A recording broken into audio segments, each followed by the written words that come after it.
조선 역사상 가장 강력한 치맛바람, 아니 피바람을 일으켰던 두 여인을 아십니까? 나는 새도 떨어뜨린다는 절대 권력자 문정왕후, 그리고 그녀의 수족이 되어 조선을 쥐락펴락했던 희대의 여인 정난정입니다. 왕의 어머니였으나 궁궐 내 득실거리는 정적들로 인해 밤잠을 설쳐야 했던 문정왕후. 어린 아들 명종을 왕위에 올렸지만 그녀에게는 궐 밖에서 정적들을 처단해줄 독한 이가 필요했습니다. 그때 그녀의 매서운 눈에 들어온 사람이 바로 권신 윤원영의 첩 정난정이었습니다.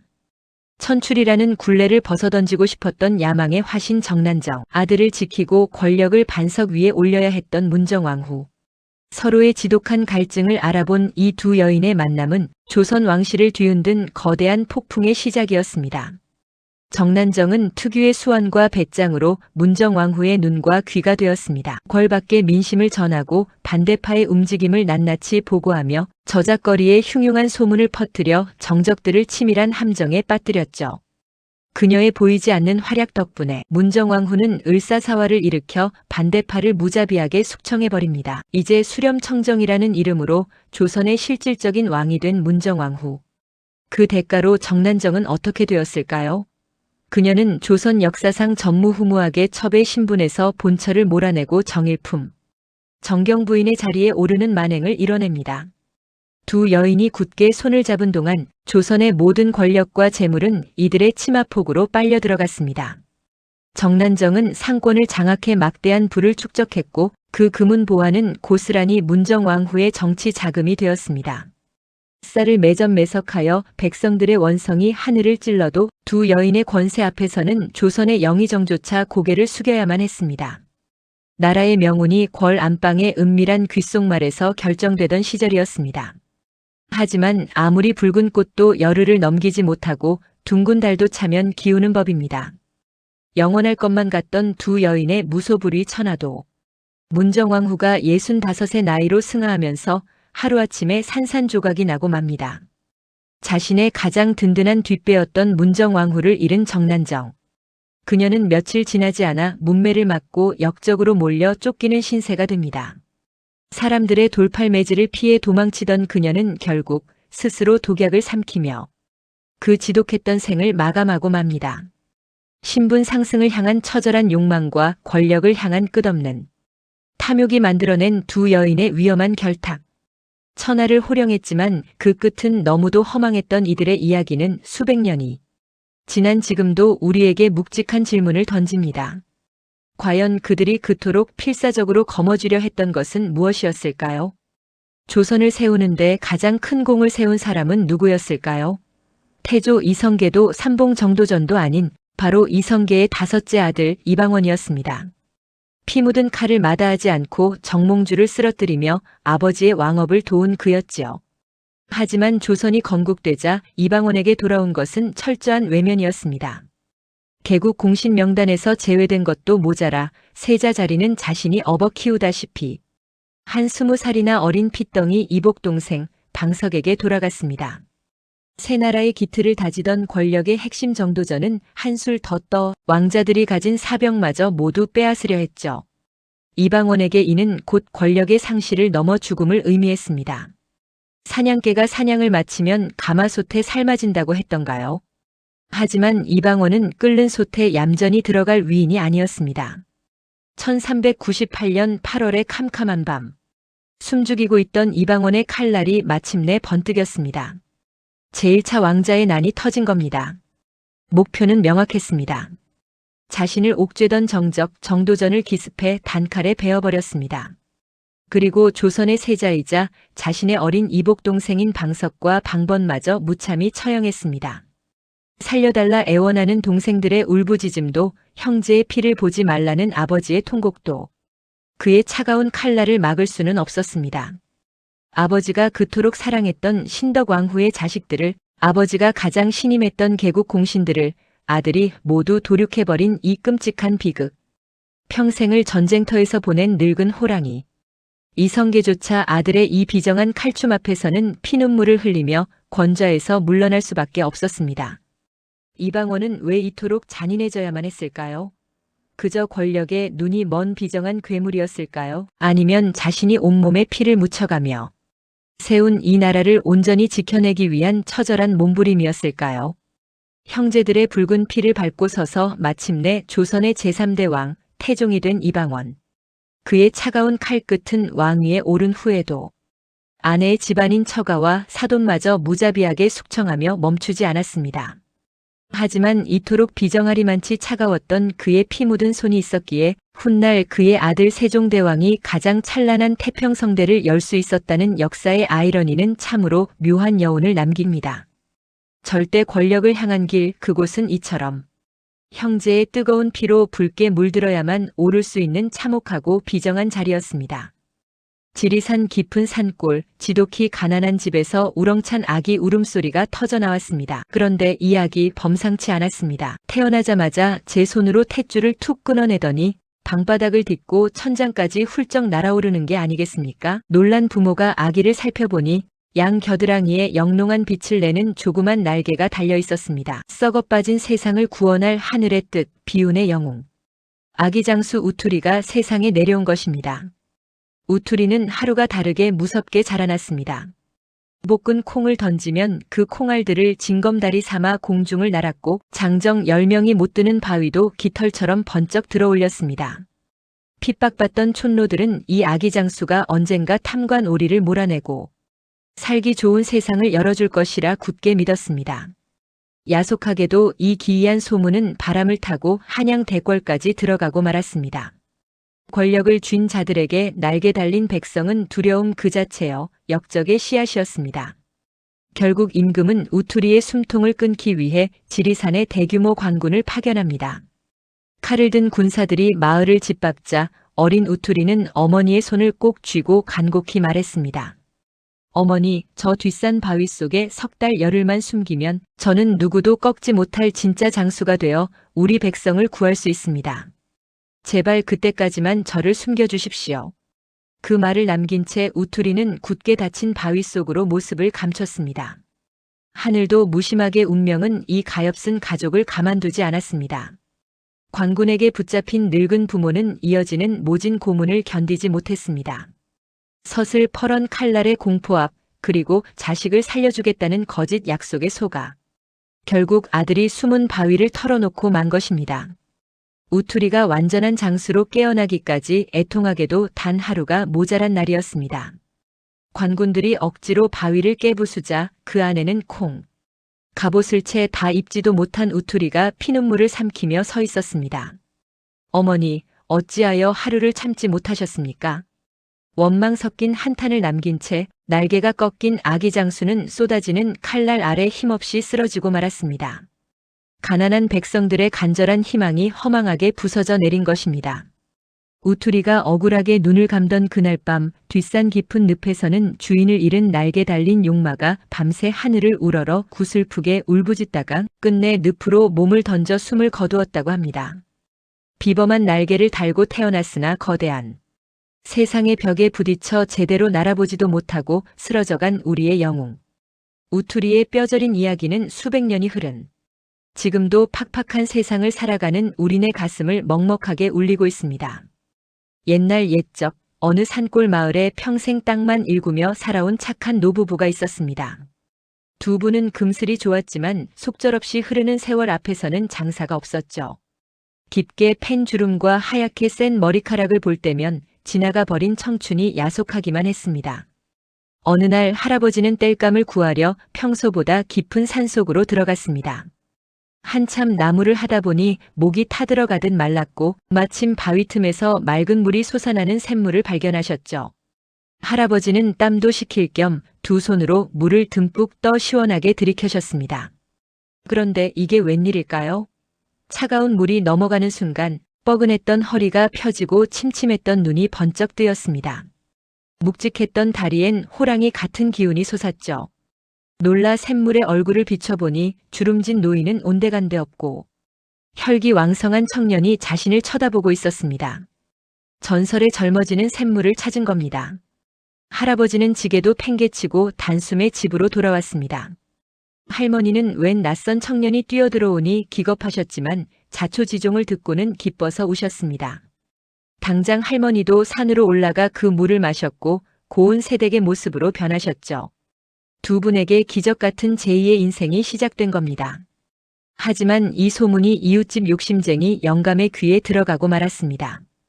영감은 당장 젊어진 할아버지를 찾아가 샘물이 어딘지 캐물었죠. 착한 할아버지는 위치를 알려주며 신신당부했습니다. 영감님, 딱 한 바가지 정도만 드셔야 합니다. 욕심내서 너무 많이 마시면 큰일 납니다요. 그러나 욕심 많은 영감의 귀에 그 말이 들릴 일이 없었죠. 단숨에 샘물을 찾아낸 영감은 눈이 뒤집혔습니다. 나 혼자 천년만년 떵떵거릴까봐 거짓말을 하는구나. 아예 핏덩이 시절로 돌아가 300년을 더 살 테다. 영감은 바닥에 엎드려 숨도 쉬지 않고 샘물을 들이마셨습니다. 배가 남산만 해지도록 또 마셨죠. 밤이 깊도록 영감이 돌아오지 않자 걱정이 된 부부는 횃불을 들고 산으로 올라갔습니다. 샘물터에 도착한 두 사람은 아연실색하고 말았죠. 영감은 온데간데 없고 커다란 두루마기. 옷더미 속에서 응애응애하는 갓난아기의 울음소리만 들려왔습니다. 과한 욕심을 부려 샘물을 턱 밑까지 마신 탓에 갓난아기로 변해버린 것이었죠. 착한 부부는 커다란 옷 속에 파묻혀 바둥거리는 아기를 보며 웃을 수밖에 없었습니다. 두 분은 아기를 품에 안고 내려와 하늘이 주신 선물이라 생각하며 친자식처럼 정성껏 키웠답니다. 지나친 욕심은 모든 것을 잃게 만든다는 진리와 그마저 안아준 부부의 이야기가 참 훈훈하지 않습니까? 1000년 전 이 땅에 사람의 마음을 한눈에 꿰뚫어 본다고 장담했던 한 남자가 있었습니다. 후고 구려를 세운 풍운아이자 스스로를 미륵불이라 칭했던 왕 궁예입니다. 그는 세상의 고통을 씻어줄 구원자로 추앙받았지만 그가 휘두른 통치 도구는 자비가 아닌 공포의 관심법이었습니다. 나는 그대들의 속마음을 훤히 들여다보고 있다. 내 눈을 피하지 마라. 궁예는 금색 가사를 걸치고 옥좌에 앉아 신하들의 얼굴을 훑었습니다. 그 서슬 퍼런 눈빛 앞에 신하들은 숨조차 크게 내쉬지 못했습니다. 어쩌다 기침 한 번 잘못했다가는 내 법문을 방해하는 마구니가 들었다는 죄목으로 그 자리에서 철퇴에 맞아 목숨을 잃는 일이 허다했습니다. 관심법이란 진정 무엇이었을까요? 궁예는 타인의 마음속에 숨은 마구니를 자신만이 볼 수 있다고 굳게 믿었습니다. 하지만 그것은 신통력이 아니라 권력에 취해버린 한 남자의 지독한 의심병이었습니다. 가장 가까운 이들조차 믿지 못하는 마음의 지옥이 시작된 것입니다. 비극은 궁궐 안에서 가장 참혹하게 터졌습니다. 그는 아내인 강비와 두 아들에게까지 칼날을 겨누었습니다. 내가 다른 사내와 정을 통하려 하는 것을 내 관심법으로 다 보았다. 터무니없는 모함이었지만 광기에 젖은 궁예의 눈엔 이미 모든 것이 마구니의 장난으로만 보였습니다. 결국 그는 달군 쇠방망이로 아내를 살해하는 인륜을 저버린 참극을 저지르고 맙니다. 가족조차 믿지 못한 왕에게 남은 것은 무엇이었을까요? 충성하던 장수들은 공포 속에 등을 돌렸고 백성의 존경은 깊은 원망과 저주로 변했습니다. 타인의 마음을 본다던 그 화려한 관심법은 정작 자기 자신이 괴물로 변해가는 처참한 모습은 보지 못하게 만들었습니다. 결국 그는 자신이 세운 나라에서 쫓겨나 산속을 헤매다 배고픔을 견디지 못하고 보리 이삭을 훔쳐먹던 중 허망하게 최후를 맞이했습니다. 대륙을 호령하던 영웅의 마지막 치고는 너무나도 초라하고 쓸쓸한 결말이었습니다. 사람의 마음을 꿰뚫어 본다는 것, 그것은 어쩌면 신만이 허락받은 영역일지도 모릅니다. 진정한 지도자라면 사람의 마음을 심판하는 것이 아니라 포용해야 했다는 사실을 궁예는 너무 늦게 깨달았습니다. 오늘날 우리도 내 생각만 옳다는 아집으로 누군가를 판단하고 있지는 않나요? 1000년 전 궁예의 비극이 오늘을 사는 우리에게 묵직한 질문을 던지고 있습니다. 옛날 옛적 산골 마을에 마음씨 고운 할아버지가 살았습니다. 나무를 해팔면서도 남 돕는 일에 앞장섰지요. 하루는 산에서 쉬는데 발밑에 신비로운 부채 2개가 있었습니다. 하나는 새빨간 부채, 다른 하나는 파란 부채였지요. 허허, 깊은 산속에 웬 부채람? 땀이나 식혀볼까? 빨간 부채를 붙이자 코가 쑥 길어졌습니다. 순식간에 코가 무릎을 지나 바닥에 끌릴 정도가 되었지요. 아이고 내 코야. 사람 살려. 기겁해 파란 부채를 붙이자 코가 쑥쑥 줄어 금세 원래대로 돌아왔습니다. 휴, 10년 감수했네. 참으로 신기한 요술 부채로구나. 할아버지는 고개 넘어 욕심쟁이 부자 영감을 떠올렸습니다. 가난한 사람들을 괴롭히는 못된 사람이었지요. 그날 밤 몰래 잠든 영감의 코에 빨간 부채를 붙였습니다. 코는 창문을 뚫고 담장 너머로 끝없이 길어졌습니다. 다음 날 코가 온 동네를 칭칭 감고 있어 마을이 뒤집혔습니다. 영감은 코를 고쳐주면 재산 절반을 주겠다고 방을 붙였지요. 며칠 뒤 할아버지가 나타나 파란 부채로 코를 줄여주었습니다. 약속대로 큰 재물을 얻어 이웃들을 도우며 편안하게 살게 되었습니다. 그런데 이 소문을 듣고 끙끙 앓는 사람이 있었습니다. 또 다른 욕심쟁이 박영감이었지요. 박영감은 당장 찾아가 아양을 떨며 부채를 빌려왔습니다. 집에 돌아온 박영감은 문을 걸어 잠그고 신이 나서 빨간 부채를 펼쳤습니다. 흐흐, 내 코도 길게 느려 팔자를 고쳐야지. 빨간 부채를 붙이자 코가 쑥 늘어나 지붕을 뚫고 산봉우리를 넘어 하늘나라 옥황상제님 앞까지 닿았습니다. 정원을 거닐던 옥황상제님은 솟아오른 코를 보고 화들짝 놀랐습니다. 감히 하늘나라를 뚫고 오다니. 여봐라, 당장 저 코를 기둥에 묶어버려라. 천장군들이 박영감의 코를 단단히 묶어버렸습니다. 한편 박영감은 한참을 부채질해도 코가 길어지지 않자 생각했습니다. 이제 슬슬 줄여서 돈을 벌러 가볼까? 재빨리 파란 부채를 힘차게 붙이기 시작했습니다. 그런데 코가 묶여 있으니 줄어들기는커녕 몸뚱이가 하늘로 떠오르는 게 아니겠습니까? 사람 살려. 나 날아간다. 부채를 붙일수록 박영감은 하늘 높이 끌려 올라갔습니다. 허공을 지나 구름 속으로 쑥 빨려 들어간 욕심쟁이 영감은 어찌 되었을까요? 아마 지금도 어딘가에 매달려 끝없는 욕심을 후회하고 있을 겁니다. 분수에 맞지 않는 욕심을 부리면 결국 제 꾀에 넘어간다는 옛날 이야기랍니다. 조선 명종 시절 마포 강변에 작은 토구를 짓고 사는 기이한 사내가 있었습니다. 머리에는 무쇠 솥단지를 푹 눌러쓰고 발에는 수십 근의 쇠신발을 신은 채 조선 팔도를 유랑하던 사람. 배가 고프면 머리에 썼던 솥을 벗어 밥을 짓고 밤이 되면 흙집에서 별을 보며 세상의 이치를 깨우쳤죠. 양반들은 미치광이라 손가락질했지만 그는 조선 최고의 기인이자 우리가 매년 새해마다 펼쳐보는 토정비결의 저자 토정 이지암 선생이었습니다. 선생의 삶은 신묘한 일화들로 가득합니다. 어느 맑은 날 한양 거리를 걷던 선생이 상인들에게 냅다 소리를 쳤습니다. 내일 큰 비가 내려 강물이 범람할 터이니 어서 짐을 챙겨 높은 곳으로 피하시오. 화창한 날씨에 사람들은 헛소리라며 코웃음을 쳤습니다. 하지만 선생의 다급한 목소리를 믿고 산으로 피한 사람들은 다음 날 들이닥친 대홍수 속에서 기적처럼 목숨을 건질 수 있었습니다. 앞을 모르는 가엾은 백성들에게 그의 예지력은 하늘이 내린 동아줄이었습니다. 그뿐만이 아닙니다. 평안도에 큰 흉년이 들어 백성들이 풀뿌리로 연명하던 때였습니다. 선생은 양반의 체면을 던져버리고 백성들에게 고기 잡는 법과 소금 굽는 법을 직접 가르쳤습니다. 그리고 그것을 내다 팔아 수만 석의 곡식을 사들여 굶어 죽어가는 백성들을 살려냈죠. 글 공부만 하던 시대에 흙바닥을 뒹굴며 백성의 배를 불린 진짜 어른이었습니다. 이지암 선생은 다가올 끔찍한 비극마저 꿰뚫어 보았습니다. 머지않아 남쪽 바다를 건너 왜적들이 몰려와 온 나라가 쑥대밭이 될 것이라며 임진왜란을 정확히 예언했죠. 율곡 이이에게 10만 양병설의 영감을 준 것도 바로 선생의 깊은 해안이었습니다.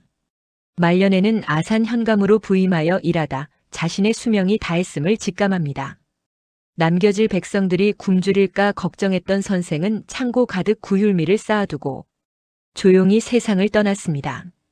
부음이 전해지자 온 고을 백성들이 쏟아져 나와 친부모를 잃은 듯 목 놓아 통곡했습니다. 무거운 쇠신발을 신고 평생을 걸었던 이유. 그것은 권력에 취해 있던 조정에서 벗어나 가장 낮은 곳에서 팍팍하게 살아가는 백성들의 삶을 두 발로 직접 느끼기 위함이 아니었을까요? 오늘날 우리가 무심코 열어보는 토정 비결 속에는 백성들이 그저 무탈하게 한 해를 넘기기만 바랐던 이지암. 선생의 따뜻한 눈물이 배어 있습니다. 수백 년이 지난 지금 거친 쇠신발을 끌며 조선 땅을 누비던 그의 묵직한 발소리가 유난히 그립고 가슴 먹먹하게 다가옵니다. 평생 하늘을 보지 못한 조선의 방랑 시인 김삿갓을 아십니까? 큰 삿갓의 대나무 지팡이 하나로 전국을 유랑하던 사내. 사람들은 그를 괴짜라 불렀지만 그가 가는 길마다 부패한 양반들의 간담은 서늘해졌습니다. 본래 그의 이름은 김병연. 안동 김씨 가문의 전도 유망한 선비였습니다. 그런데 왜 그는 평생 얼굴을 가린 채 방랑해야 했을까요? 비극은 과거 시험장에서 시작됐습니다. 시험 문제는 역적 김익순을 논하는 것. 젊은 김병연은 망설임 없이 그의 비겁함을 꾸짖는 날카로운 시를 써내려갔고 당당히 장원급제했습니다. 하지만 기쁨도 잠시 귀가한 그에게 어머니가 피눈물로 고백합니다. 내가 그토록 욕했던 그 역적이 바로 내 친할아버지다. 조상을 제 손으로 죽이는 시를 썼다는 죄책감. 조선에서 이는 씻을 수 없는 대죄였죠. 그는 스스로를 하늘 아래 고개를 들 수 없는 죄인이라 선언하고 삿갓으로 하늘을 가린 채 정처 없는 길을 떠납니다. 그때부터 조선 팔도의 전설이 시작됩니다. 거들먹거리는 양반과 백성을 수탈하는 탐관 오리들을 시 한 수로 꾸짖기 시작한 겁니다. 한 번은 어느 세도가의 잔칫집에서 밥 한 끼를 청했습니다. 하지만 양반들은 그의 남루한 행색을 보고 개 취급하며 쫓아냈죠. 그러자 김삿갓은 그 자리에서 시 한 수를 읊습니다. 사지팔통하고 만사 형통사 형통이로다. 만사가 형통하다는 축복 같지만 속뜻은 달랐습니다. 사지는 내가 알겠느냐? 는 조롱이었고 팔통은 팔자가 통곡할 놈이라는 신랄한 욕설이었죠. 무지한 양반들은 뜻도 모른 채 박수를 쳤고 그는 그들의 얄팍함을 비웃었습니다. 김삿갓에게 시는 칼보다 날카로운 무기였고 삿갓은 세상의 가식으로부터 자신을 지키는 방패였습니다. 그는 벼슬도 재물도 탐하지 않은 채 그저 막걸리 한 잔에 시 한 수면 좋겠습니다. 내 삿갓은 빈배와 같아 한 번 쓰고 나면 평생을 간다. 술집에 걸어두면 술맛이 좋고 정자에 걸어두면 바람이 막다. 그는 30에 떠나 57 나이로 전라도 화순의 어느 객사에서 숨을 거두었습니다. 하지만 그가 남긴 풍자는 수백 년이 지난 지금도 우리에게 묻고 있습니다. 당신은 무엇을 위해 그토록 아등바등 살고 있소? 잠시 삿갓을 내려놓고 바람 소리를 들어보시게나. 자유로운 영혼으로 살다간 조선의 마지막 로맨티스트 김삿갓. 오늘 여러분의 마음속에도 그의 시원한 웃음소리가 들리시나요? 옛날 어느 마을에 일하기 싫어하고 남의 것 탐내기 좋아하는 게으름뱅이가 살고 있었습니다. 하루는 이 사내가 고개를 넘다가 길섭에서 낡아빠진 감투 하나를 주었지요. 이게 웬 냄새나는 감투람? 투덜거리며 머리에 쓱 써보았는데 마침 물을 이고 오던 아내가 남편을 보고도 못 본 척 휙 지나가는 겁니다. 여보, 나 여기 있소. 소리쳐도 아내는 두리번거리기만 할 뿐. 코앞에 남편을 찾지 못했지요. 그건 쓰기만 하면 모습이 감쪽같이 사라지는 신물, 도깨비 감투였던 겁니다. 사내는 무릎을 탁 쳤습니다. 얼씨구나, 이제 내 세상이구나. 당장 장터로 달려간 사내는 보이지 않는 몸으로 온갖 짓을 했습니다. 국밥집에 들어가 고기 국밥을 떠먹고 푸죽간에 걸린 소고기도 덥석 집어왔지요. 상인들은 눈앞에서 음식이 허공으로 떠서 사라지니 대낮에 귀신이 고칼 노릇이네 하며 벌벌 떨었습니다. 매일 공짜로 배를 채우고 비단 옷을 훔쳐 입으니 사내의 곳간은 남의 귀한 물건들로 넘쳤습니다. 그런데 꼬리가 길면 밟히는 법이라지요? 하루는 사내가 잠든 사이 아내가 방 안의 낡은 감투를 보고는 다 해진 걸 왜 두는 거야? 하며 아궁이에 던지려 했습니다. 놀라 깬 사내가 허둥지둥 감투를 빼앗았지만 안타깝게도 감투 한쪽이 불에 타구멍이 뻥 뚫리고 말았습니다. 다급해진 사내는 아내의 붉은 치마 조각을 오려 구멍난 감투를 기워 꿰맸습니다. 다음 날 사내는 기운 감투를 쓰고 다시 장터로 나섰습니다. 완벽하게 안 보인다고 굳게 믿고서 떡집 가판대에 먹음직스러운 인절미를 쑥 집어들었지요. 그런데 이번엔 사람들의 반응이 달랐습니다. 저기 빨간 헝겊 조각이 떡을 훔쳐간다. 사람들 눈에 사내는 보이지 않았지만 허공에 둥둥 떠다니는 빨간 헝겊 조각만큼은 선명하게 보였던 겁니다. 요놈 잡았다. 내 놈이 장터를 쑥대밭으로 만든 귀신이구나. 장터 청년들이 우르르 달려들어 허공에 빨간 헝겊을 덮쳤고 감투가 훌렁 벗겨지며 사내의 얼굴이 만천하에 드러났습니다. 아이고 사람 살려. 결국 사내는 사람들에게 혼쭐이 나도록 맞고 훔친 물건도 몽땅 빼앗긴 채 마을에서 쫓겨나고 말았답니다. 제 분수를 모르고 남의 것을 탐하다간 제 발등을 찍게 된다는 예서른들 말씀 하나 틀린 것 없지요? 옛날 아주 먼 옛날 산비탈 작은 오두막에 이름조차 없던 가난한 총각이 살고 있었습니다. 뼛속까지 시린 가난은 그림자처럼 그를 따라다녔고 하루 종일 남의 밭일을 해주고 돌아오면 차가운 방구석에서 홀로 끼니를 때우는 게 일상이었지요. 어느 날 총각은 밭을 갈다 풀숲에서 커다란 우렁이 한 마리를 발견합니다. 빛깔이 어찌나 고운지 차마 삶아 먹지 못하고 물항아리에 넣어두었지요. 이 밥을 누구랑 먹나 혼잣말을 뱉으니 어디선가 나랑 먹지 누구랑 먹어 하는 가느다란 목소리가 들려옵니다. 헛것을 들었나 싶어 넘겼지만 그날 이후 기적이 일어났습니다. 일을 마치고 돌아오면 먼지 한 톨 없이 닦인 방 안에 임금님. 수라상 부럽지 않은 따뜻한 밥상이 차려져 있는 게 아니겠습니까? 궁금함을 참지 못한 총각이 하루는 나가는 척하며 문틈으로 들여다보니 세상에나 항아리 속에서 눈부시게 아름다운 여인이 나와 솜씨 좋게 음식을 차려내고 있었습니다. 총각은 더 참지 못하고 달려가 여인의 소매를 붙잡았습니다. 여인은 아직 때가 아니라고 조금만 더 기다려달라며 눈물로 호소했지만 외로움에 지친 총각은 이제 다시는 당신을 보낼 수 없다며 평생 함께할 것을 맹세합니다. 그렇게 두 사람은 부부의 연을 맺었습니다. 가난한 오두막엔 비로소 웃음꽃이 피어났고 총각은 세상을 다 얻은 듯 행복했습니다. 하지만 하늘은 이 소박한 행복을 시기했을까요? 아내의 미모가 고을 사또의 귀에 들어가고 말았습니다. 탐욕에 눈이 먼 사또는 군사들을 부려 총각을 매질하고 울부짖는 아내를 강제로 가마에 태워 끌고 갔습니다. 총각은 피투성이가 된 몸으로 가마 뒤를 쫓았지만 굳게 닫힌 관가 문 앞에서 처절하게 쓰러질 뿐이었습니다. 사또는 수만 가지 비단과 보석으로 아내를 유혹했지만 그녀는 단 한 번도 웃지 않았습니다. 오직 서방님을 그리워하며 식음을 전폐했지요. 그러다 결국 아내는 스스로 목숨을 끊어 정조를 지키고 말았습니다. 뒤늦게 이 소식을 들은 총각은 아내의 시신을 안고 통곡하다 그 자리에서 피눈물을 흘리며 죽음을 맞이했습니다. 사람들은 말합니다. 그들이 죽은 자리에서 예쁜 새 한 쌍이 날아올랐다고요. 죽어서도 서로를 잊지 못한 두 영혼은 그렇게 새가 되어 평생 서로를 부르며 숲속을 날아다녔습니다. 고단한 삶 속에서 오직 서로만을 의지했던 그들의 사랑. 비록 육신은 흩어졌으나 그 애틋한 진심은 지금도 우리 가슴 속에 우렁각시라는 이름으로 남아 흐르고 있습니다. 옛날 옛적 깊은 산골에 홀어머니를 모시고 사는 착한 나무꾼이 있었습니다. 낡고 이 빠진 쇠도끼 한 자루가 유일한 미천이었지요. 매일 험한 산을 오르내리며 어머니의 끼니를 챙겼습니다. 어느 무더운 여름날이었습니다. 연못가에서 땀 흘리며 나무를 베는데 아뿔싸 미끄러진 도끼가 그만 연못 속으로 풍덩 빠지고 말았습니다. 아이고 이를 어쩌나. 도끼가 없으면 당장 내일 밥 지을 쌀도 못 사는데. 눈앞이 캄캄해진 나무꾼은 주저앉아 땅을 치며 울었습니다. 바로 그때였습니다. 연못에서 물 한 개가 피어오르더니 하얀 수염의 산신령님이 나타나셨습니다. 산신령님은 빙그레 웃으며 물속으로 들어가 번쩍이는 황금 도끼를 들고 나오셨습니다.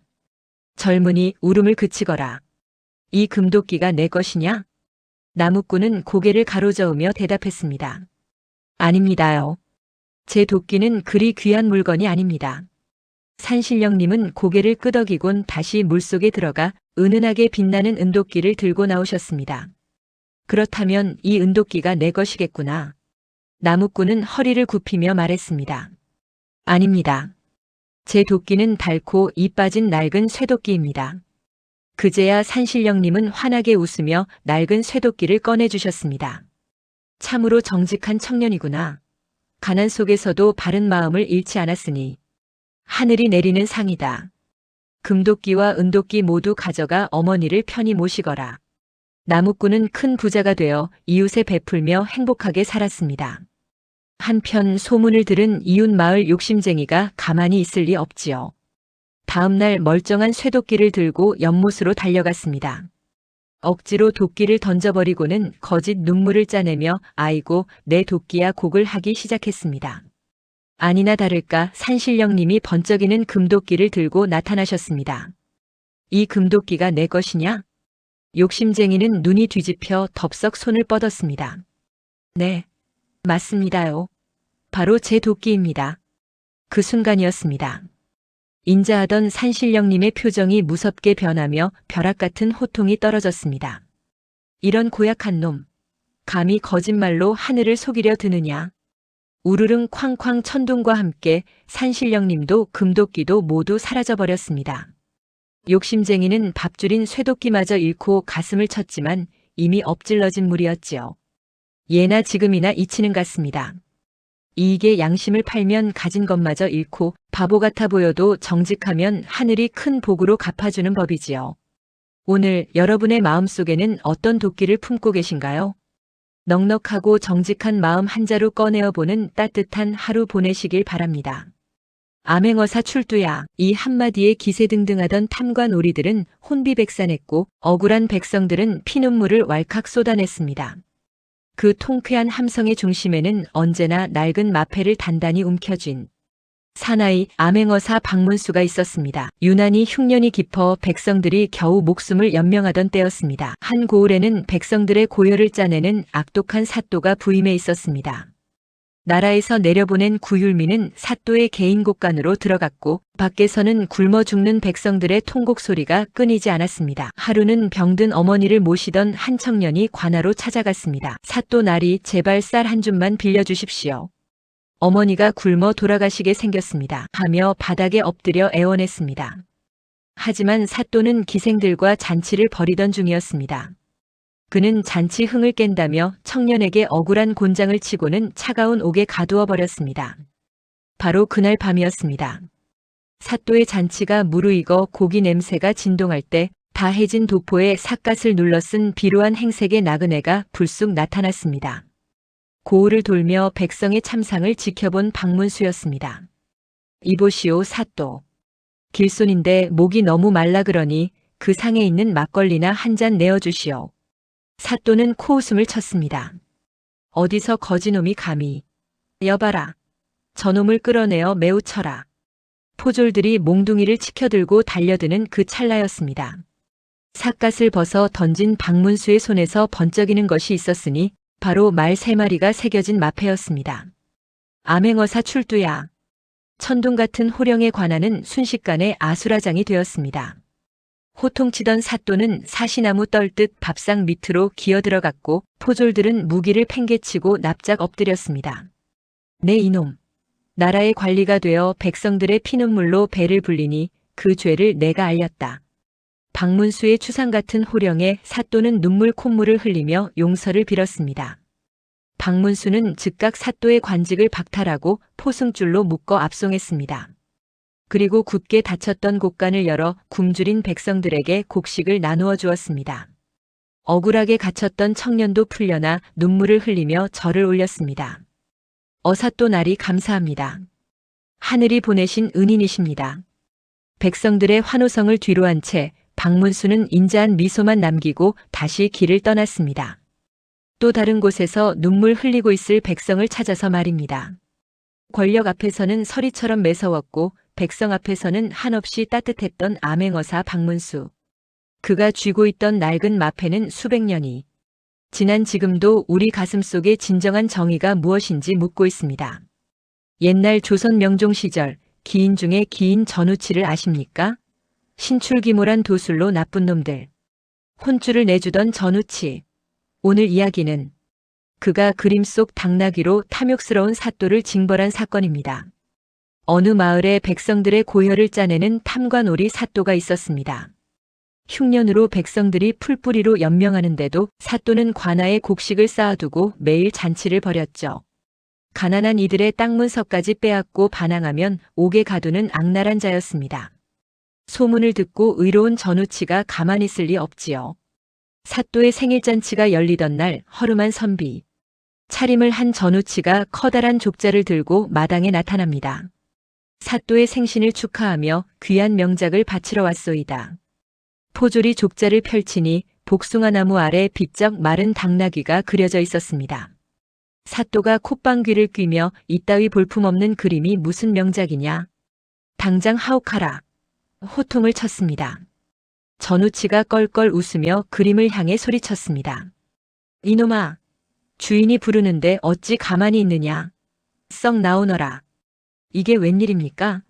전우치가 물을 머금고 그림에 뿜어내자 당나귀가 푸르르릉 울며 종이를 찢고 마당으로 뛰어내렸습니다. 잔치판은 아수라장이 되었죠. 전우치가 당나귀 엉덩이를 툭 치며 말했습니다. 배가 고플 테니 창고에 가서 배불리 먹으렴. 당나귀는 창고로 달려가 빼앗은 금은 보화와 쌀을 등에 쓸어 담았습니다. 수십 가마니가 쌓여도 끄떡없었죠. 사또가 요물을 잡으라고 악을 썼지만 포졸들이 다가갈 때마다 당나귀가 뒷발질을 해대니 추풍낙엽처럼 나가떨어졌습니다. 사또의 엉덩이까지 시원하게 걷어차 버렸죠. 아이고 나 죽네. 사또는 바닥에 나뒹굴며 비명을 질렀습니다. 재물을 실은 당나귀 곁에서 전우치가 호통쳤습니다. 백성의 피눈물로 쌓은 재물 돌려주겠다. 내 놈은 평생 반성하며 살 거라. 전우치가 당나귀에 올라타 부채를 크게 붙였습니다. 그러자 벽에 걸린 족자 속으로 전우치와 당나귀, 재물들이 빛이 되어 빨려 들어갔습니다. 너클 잃은 사또와 포졸들만 남았고 다음 날 굶주리던 백성들 마당에는 빼앗겼던 쌀과 땅 문서가 고스란히 놓여 있었습니다. 어떠십니까? 억울한 속을 뻥 뚫어준 전우치의 도술 이야기. 나쁜 짓을 하면 벌을 받는다는 옛말, 오늘날에도 그 의미가 깊게 다가옵니다. 옛날 어느 시골 마을에 우애 깊기로 소문난 형제가 살았습니다. 형은 대가족을 건사하느라 고단했고 동생은 갓 가정을 꾸려 살림이 빠듯했지요. 하지만 두 사람의 얼굴엔 늘 웃음꽃이 피었습니다. 가난해도 서로를 아끼는 마음만큼은 참으로 넉넉했으니까요. 어느덧 황금빛 가을거지 철이 다가왔습니다. 형제는 품앗이로 벼를 베었고 타작한 볕단을 똑같이 반으로 나누어 각자의 마당에 쌓아두었지요. 풍성한 수확에도 형은 그날 밤 잠을 이루지 못했습니다. 우리 아우가 이제 막 장가를 들어서 돈 들어갈 곳도 많고 겨울을 나려면 쌀이 참 많이 필요할 텐데 내 볕단을 더 나누어 주어야겠다. 모두가 잠든 한밤중 형은 몰래 볕단을 지게에 실어 동생네 마당에 옮겨 놓았습니다. 그런데 다음 날 아침 형의 볕단은 하나도 줄어들지 않고 어제와 똑같은 높이로 쌓여 있었습니다. 사실 그날 밤 동생도 형과 똑같은 생각을 했던 것입니다. 우리 형님은 식구도 많고 모셔야 할 부모님도 계신데 나랑 똑같이 반을 나누면 어떡하나. 내 볕단을 몰래 더 가져다 놓아야겠다. 동생 역시 밤잠을 설치며 볕단을 형님 댁으로 날랐던 것입니다. 그러니 볕단이 밤새 줄어들 턱이 없었지요. 그렇게 며칠 밤낮을 볕단을 나르던 어느 날이었습니다. 그날따라 보름달이 참으로 밝게 뜬 밤이었지요. 형은 여느 때처럼 볕단을 지고 고갯길을 올랐습니다. 그런데 고개 저편에서 누군가 볕단을 짊어지고 이쪽으로 넘어오고 있는 것이 아니겠습니까? 환한 달빛 아래서 서로를 마주친 두 사람은 우뚝 멈춰 섰습니다. 아니 형님, 이 밤중에 웬일이십니까? 아우야 너야말로 그 지게에 진 것이 무엇이냐? 서로의 등 뒤에 짊어진 볕단을 본 순간 두 사람은 모든 것을 깨달았습니다. 두 사람은 무거운 지게를 내려놓고 달려가 와락 끌어안았습니다. 형님 챙겨야 할 식구도 많은데 어찌 부족한 동생 걱정을 하셨습니까? 아우야 넌 새 살림 차리느라 얼마나 힘이 들겠느냐.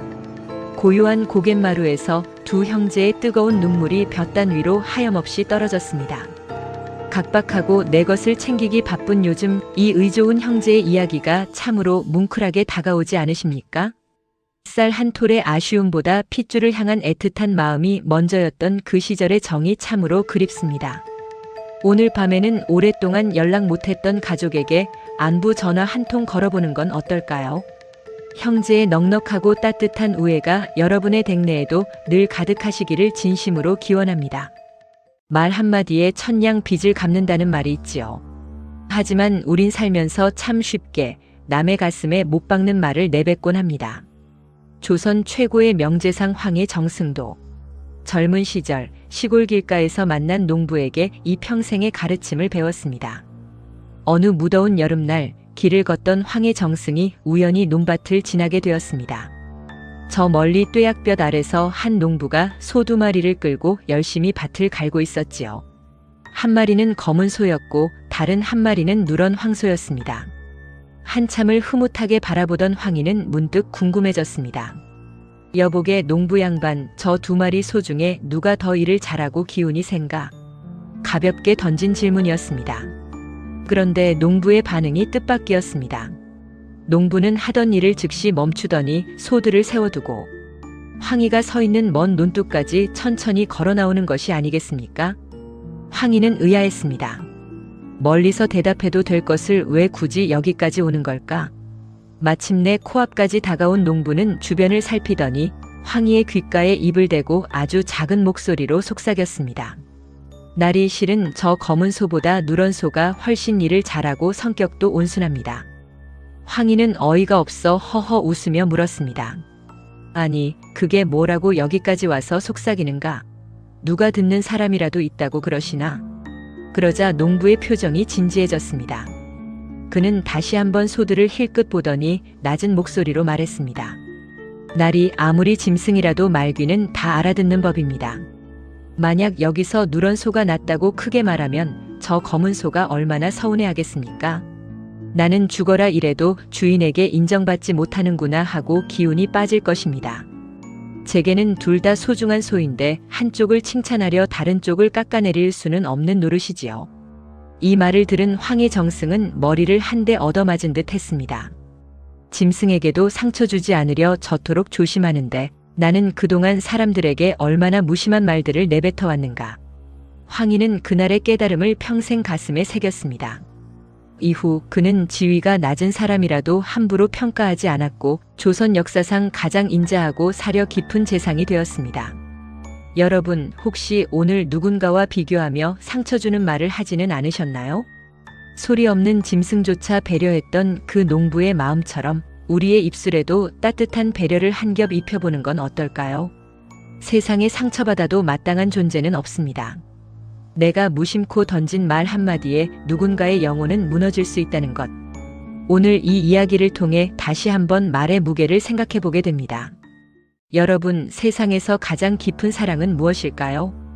여기 눈먼 아버지를 위해 자신의 목숨까지 바친 한 소녀의 눈물겨운 이야기가 있습니다. 바로 우리가 잘 아는 효녀 심청의 이야기입니다. 먼 옛날 앞을 보지 못하는 신봉사에게는 금지옥엽 키운 딸 청이가 있었습니다. 어머니 없이 자란 청이는 동냥젖을 먹으며 자랐지만 누구보다 심성이 고운 아이였죠.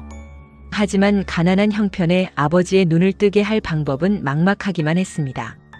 그러던 어느 날 신봉사는 개천에 빠졌다가 지나가던 스님에 의해 구조됩니다.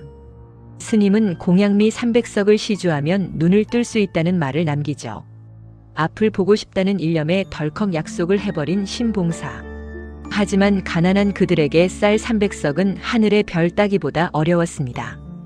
아버지의 깊은 한숨을 본 청이는 결심합니다. 때마침 남경 상인들이 바다의 신에게 제물로 바칠 처녀를 찾는다는 소식을 듣게 되죠. 청이는 아버지의 눈을 위해 자신의 목숨을 팔기로 합니다. 쌀 300석의 말입니다.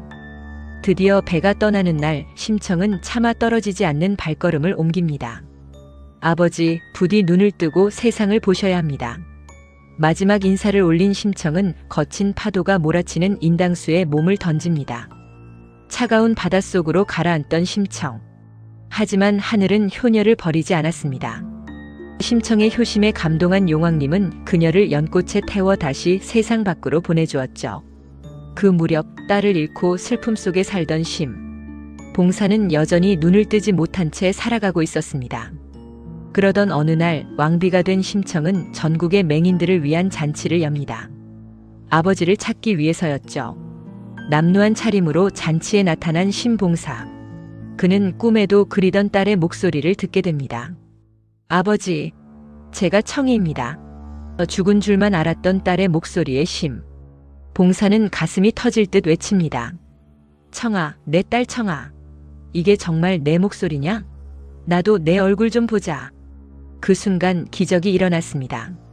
간절한 외침과 함께 신봉사에 감겼던 눈이 번쩍 뜨인 것입니다. 어둠 속에 갇혀있던 세상이 밝아지고 그가 가장 먼저 본 것은 아름답게 자란 자신의 딸 청이었습니다. 지극한 효성이 하늘을 움직여 기적을 만든 이 이야기. 오늘날 우리에게 가족이란 어떤 의미인지 다시금 생각하게 합니다. 여러분의 곁에 있는 소중한 사람들에게 오늘 사랑한다는 말 한마디 전해보시는 건 어떨까요? 죽어서도 정처 없는 떠돌이 사람들은 나를 몽달 귀신이라 부릅니다. 장가도 못 가고 앞길이 구말리 같은 나이에 숨을 거뒀으니 이승에도 저승에도 발붙일 곳 없는 가련한 너키라는 뜻이지요. 내 고향 뒷산 어귀에는 아직도 내가 죽던 그해 봄의 흙내음이 나는 듯합니다. 30을 넘기기 전 옆 마을 순이와 혼약을 맺고 함 들어갈 날만 손꼽아 기다리던 그 시절이 어제 일만 같습니다. 하지만 갑작스러운 곡불에 몸을 가누지 못하게 됐고 정화수 떠놓고 빌던 어머니의 눈물을 뒤로 한 채 나는 차가운 흙 속으로 들어가야 했습니다. 총각으로 죽은 귀신은 원한이 깊어 산 사람을 해친다는 말들이 돌더군요. 하지만 나는 누군가를 해치고 싶지 않았습니다. 그저 내가 사랑했던 이들의 곁을 떠날 수 없었을 뿐입니다. 내 손등 위로 떨어지던 어머니의 통곡 소리가 잊히지 않아 나는 밤마다 어머니 방 문틀에 기대어 앉았습니다. 문풍지가 떨리는 소리에 어머니가 우리 아들 왔느냐며 허공등을 어루만질 때면 차가운 내 손으로 어머니의 주름진 뺨을 닦아드리고 싶어 가슴이 미어지는 것 같았습니다.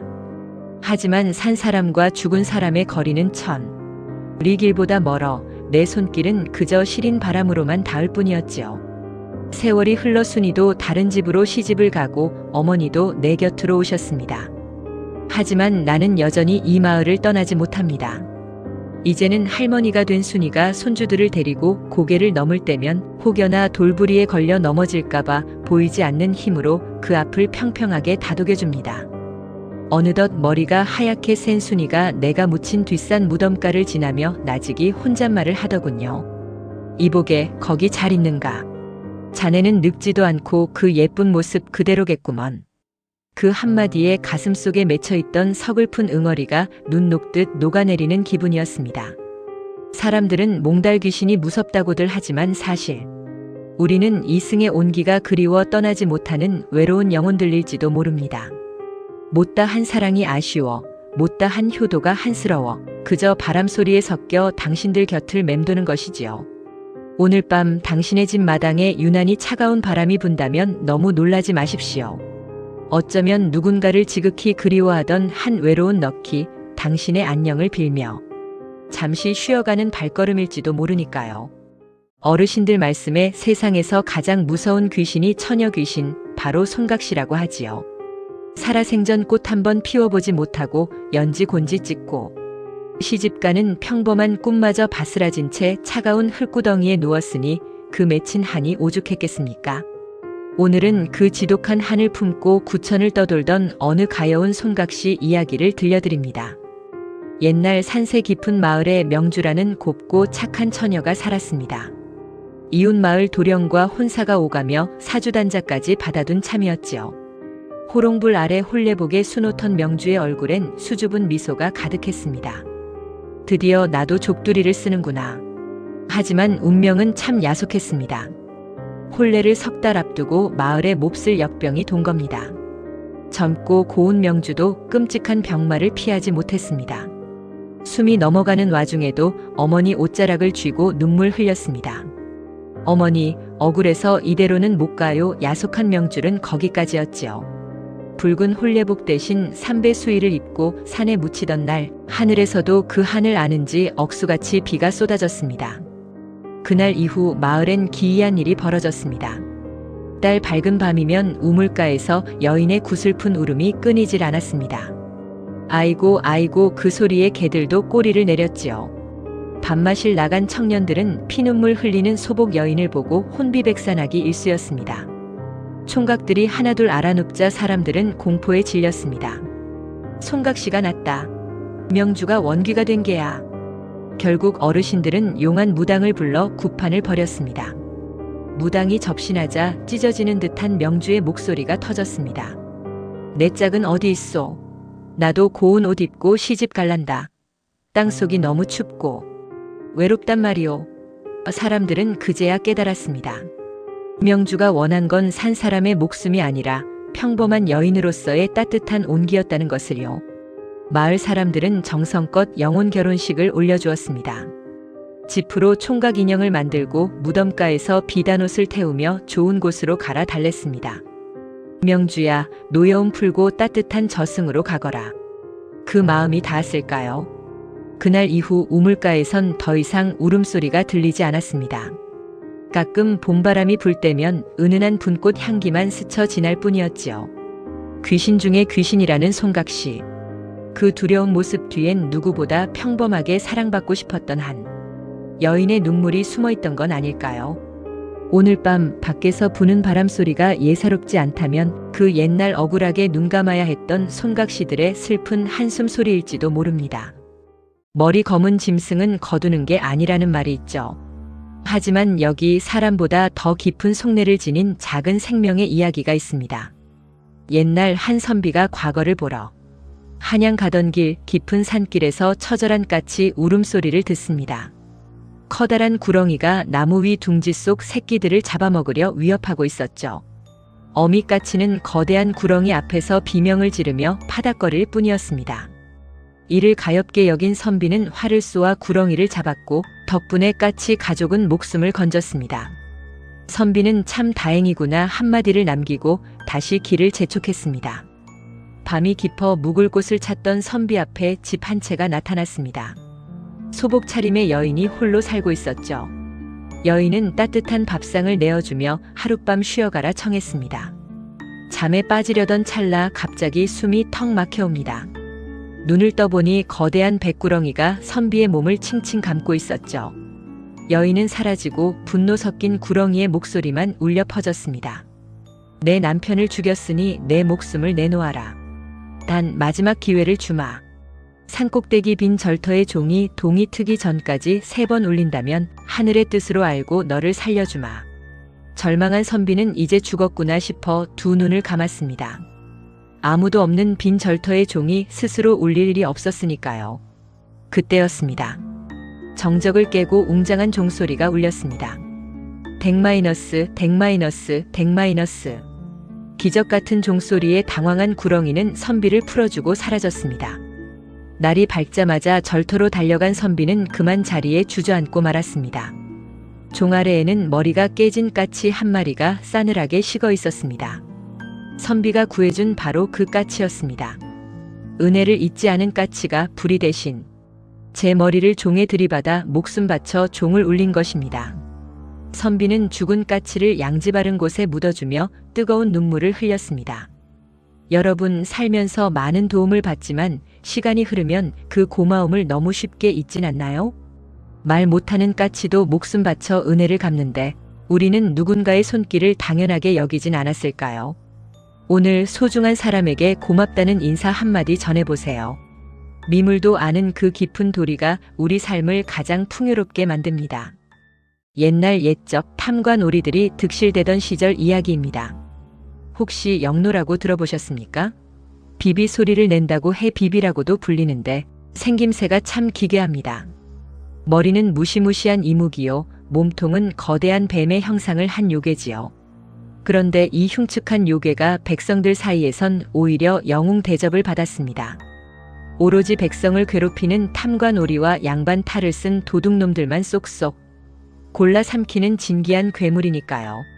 하루는 어느 고을에 악랄한 사또가 부임했습니다.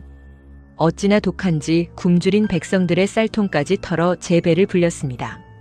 관아의 곳간엔 쌀이 썩어나는데 거리에선 백성들의 원성이 하늘을 찔렀지요. 그래도 이 사또는 내 뒤에 정승판서가 버티고 있는데 감히 네가 나를 건드리랴 하며 기고만장했습니다. 그러던 어느 날 밤 사또가 산의 진미를 차려놓고 잔치를 벌이는데 갑자기 시커먼 먹구름이 몰려왔습니다.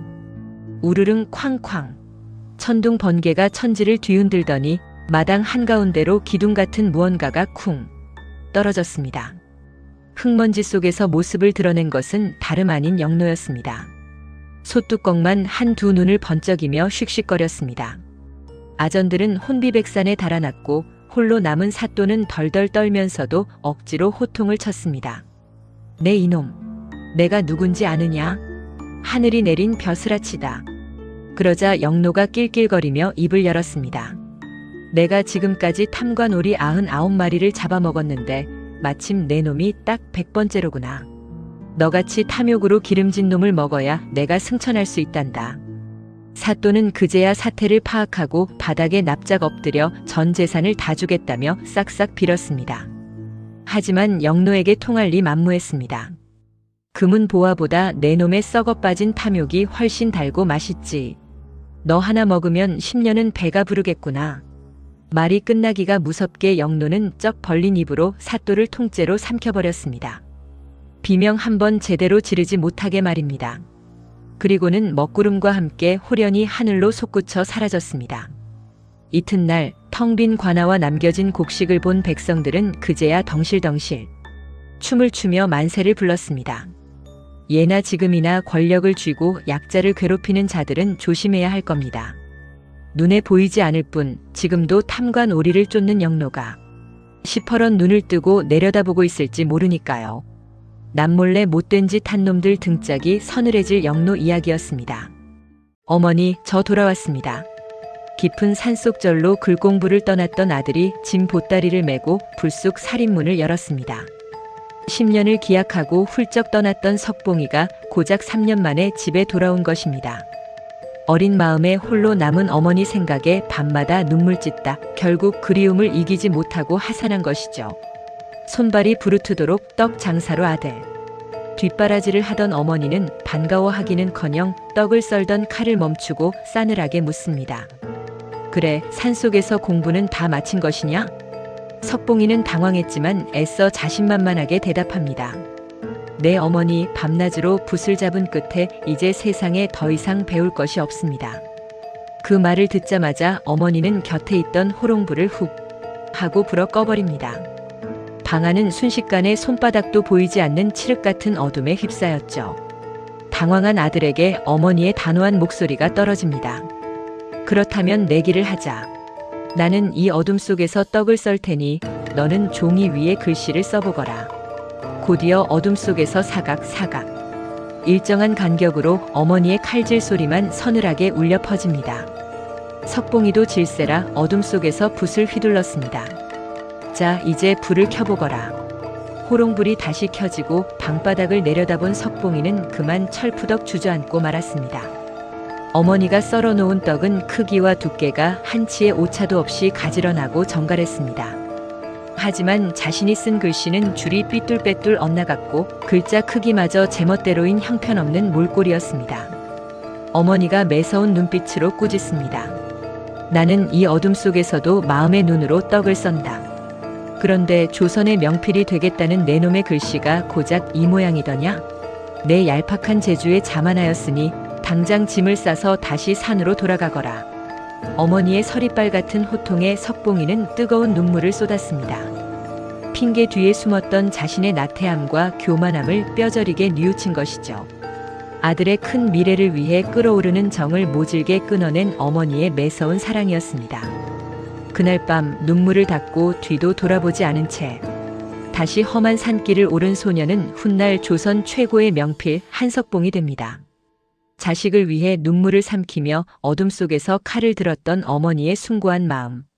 세월이 흘러 자식을 키워보고 나서야 그 깊은 뜻이 오늘따라 더욱 가슴 저리게 다가오지 않으십니까? 조선 최고의 성군 세종대왕, 사실 이분은 지독한 고기 마니아였습니다. 수라상에 고기 반찬이 없으면 수저를 놓으셨고 심지어 부모님 상중에도 고기를 꼭 챙겨 드시라는 유언을 받을 정도였죠. 하지만 이 유별난 고기 사랑은 단순한 식탐이 아니었습니다. 어느 깊은 밤 세종은 백성의 삶을 살피려 낡은 선비옷을 입고 잠행에 나섰습니다.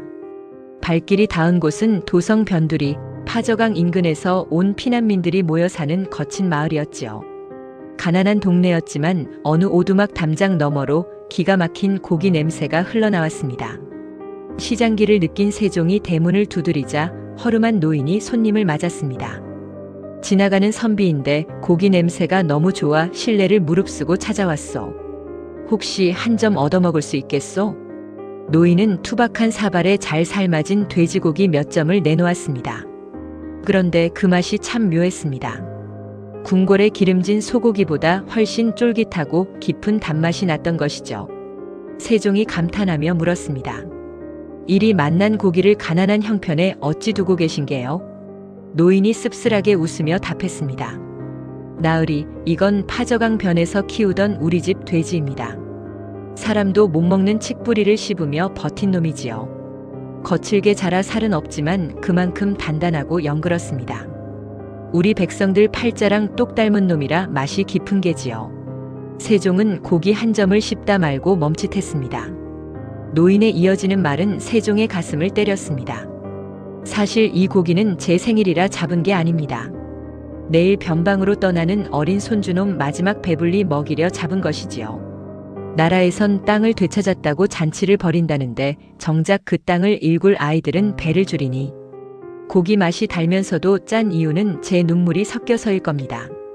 그날 밤 궁으로 돌아온 세종은 밤새 잠을 이루지 못했습니다. 본인이 즐기던 고기 한 점에 백성의 눈물과 고단한 삶이 녹아있음을 뼈저리게 느낀 것이지요. 이후 세종은 이런 말을 남겼다고 합니다. 임금의 배가 부르면 백성의 배가 고프고 임금이 고기를 먹으려면 백성의 눈물부터 닦아줘야 한다. 단순히 고기를 좋아했던 미식가가 아니라 고기 한 점에서도 백성의 애환을 읽어냈던 따뜻한 인간 세종. 오늘날 우리가 먹는 고기 한 점 속에도 600년 전 그날 세종이 느꼈던 뜨거운 책임감이 담겨 있는 것은 아닐까요? 옛날 아주 먼 옛날 깊고 깊은 산골에 한 나무꾼이 살고 있었습니다. 그날도 나무꾼은 어머니께 드릴 땔감을 구하려 산속 깊이 들어갔지요. 그런데 갑자기 뒤쪽에서 어흥 하고 천지를 울리는 호령이 들리는 게 아니겠습니까? 뒤를 돌아보니 집채만 한 호랑이 한 마리가 입을 크게 벌리고 당장이라도 달려들 기세였습니다. 나무꾼은 앞이 캄캄해졌습니다. 아, 이제 나는 죽었구나 하는 생각이 스쳤지요. 하지만 그 찰나에 나무꾼의 머릿속에 기막힌 꾀 하나가 떠올랐습니다. 나무꾼은 바들바들 떨던 몸을 멈추고 갑자기 땅바닥에 넙죽 엎드려 대성통곡을 하기 시작했습니다. 아이고 형님, 이제야 뵙게 되는군요. 형님 보고 싶었습니다. 호랑이는 어안이 벙벙했습니다. 잡아먹으려던 놈이 갑자기 형님이라 부르며 운이 기가 찰 노릇이었죠. 이놈아, 내가 왜 내 형님이냐? 호랑이가 으르렁대며 묻자 나무꾼은 눈물 콧물을 닦으며 말을 이어갔습니다. 사실 우리 어머니께서 늘 말씀하셨습니다. 산으로 나무하러 간 형님이 호랑이가 되어 돌아오지 못하고 있다고요. 어머니는 매일 밤 형님 생각에 눈물로 밤을 지새우십니다. 형님의 뒷모습만 봐도 단번에 알 수 있으니 제발 집으로 같이 가요, 형님. 이 말을 들은 호랑이는 눈이 휘둥그레졌습니다. 짐승이었지만 효심만은 지극했던 모양인지 호랑이의 눈가에 이슬이 맺히기 시작했지요. 아, 내가 사람이었는데 호랑이가 된 것이었구나. 나를 기다리는 어머니가 계셨다니. 호랑이는 나무꾼을 잡아먹기는커녕 슬픈 표정으로 산속으로 사라졌습니다. 그날 이후 신기한 일이 벌어졌습니다. 자고 일어나면 나무꾼의 집 마당에 큼지막한 멧돼지가 한 마리씩 놓여 있는 게 아니겠습니까? 산속의 형님. 호랑이가 홀로 계신 어머니를 공양하기 위해 밤마다 가져다 놓은 것이었죠. 그렇게 세월이 흘러 나무꾼의 어머니가 세상을 떠나게 되었습니다. 장례를 치르고 나니 그날 밤 산쪽에서 구슬픈 호랑이의 울음소리가 밤새도록 들려왔습니다. 그리고 얼마 후 나무꾼은 산길을 가다 바위 옆에 쓰러져 있는 호랑이를 발견했습니다. 가까이 다가가 보니 호랑이는 이미 숨을 거둔 상태였는데 그 꼬리에는 흰 소복 조각이 묶여 있었습니다. 어머니의 죽음을 슬퍼하다 호랑이 형님도 뒤를 따른 것이었죠.